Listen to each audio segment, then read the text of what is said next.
Okay, this video will show coaches how to enter events for the SWBL Summer League. Keep in mind that the banner up here on top, this is the deadline, July 31st at midnight. This is the deadline for when host schools will have the ability to add events. So they are in the process of adding events right now. And during that time, up until May 1st, you will not see this events tab on the main bar. This is the tab that lists all the events that are in the system. Okay, so they're going to have the opportunity to add events from mid-April, until the first part of May. Once May rolls around, then coaches are going to be allowed, we'll enable this link again, this events tab right here, and we'll enable that so that coaches can go ahead and start getting into events that they want to. Now, during that time, organizational leaders are still going to be able to add additional events up until July 31st. So even though you may log in on May 1st and grab a couple of events, there's going to be other events that are continually added throughout the early summer up until this deadline. So this is what the deadline is for. This is for when OLs or CLs can make changes, not necessarily make changes, but to add a hosting venue. So as a coach, I want to get into an event. And so again, this is not going to be available until May 1st, so you may not see it at this particular time. But first thing I'm going to need to do is log in, and I'm going to go ahead and get my username and password in there, click login, and I'm going to be taken to my account. Once I'm logged in, and you'll see that I'm logged in as Steve Board here, I can now click on the events tab. And this particular login is for a 5th grade girls team. Okay, now the event tab is very similar to the winter that you'll see. You can filter by the specific age group. Keep in mind these age groups are what they were last season, not the grade that they will be going into. You can filter out any specific playing days. We've got just a variety of different playing days every Sunday night through Thursday night during the week from mid-June, June 12th, all the way down through mid-August.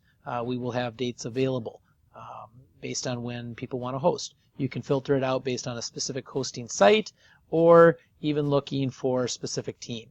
Okay, so I'm going to have created this test site right here, and so on June 13th there's a 5th grade girls tournament in Richland Center that I'm going to get in. Now also, this is a good time to note that if you are looking at this before May 1st, you may want to be in communication with your organizational leaders. As they're creating events, they can automatically put the local teams in those events, and so you may want to do that so that you make sure you get a spot in your home event. But for this purpose of this video here, I will just first want to see what are the teams involved into this event. Now make sure your pop-up blockers are off during this process. If you run into any glitches, just double check and see if your pop-up blockers are off. You want to make sure you allow pop-ups for the SWBL site. It's going to show me a couple teams that are in here, a 3-star and a 4-star. We're not really going to be keeping track of rankings during the summer, but it's still kind of an indication of the strength of the team that they were last year, or what they put. There's one spot that there's still available here. All the tournaments during the summer are 3-team tournaments. They're triangulars, where each team will play 2 games on that particular night. So they'll be filled up when they get to 3.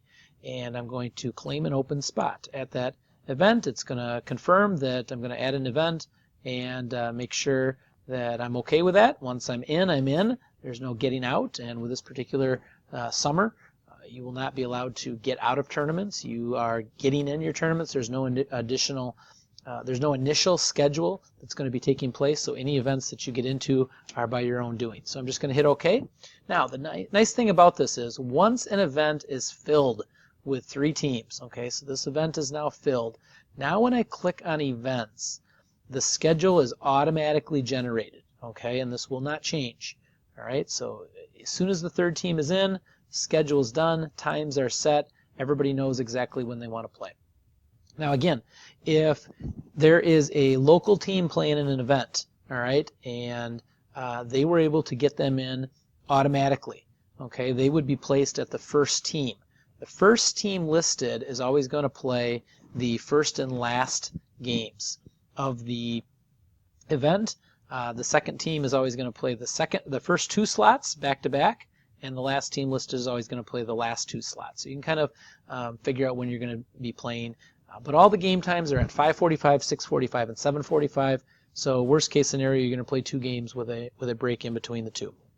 This particular time is not correct. I will get that set up so that it is correct. I just didn't enter that tournament in the correct way. But it is a 5:45, 6:45, and 7:45 start. So it's as simple as that. You can get in as many tournaments as you want. Notice that when I click on my account detail, it's going to show me that I entered that event. And I've now got an entry fee that I've got to pay of $95. So that's the entry fee for all the SWBL tournaments this summer. So thank you.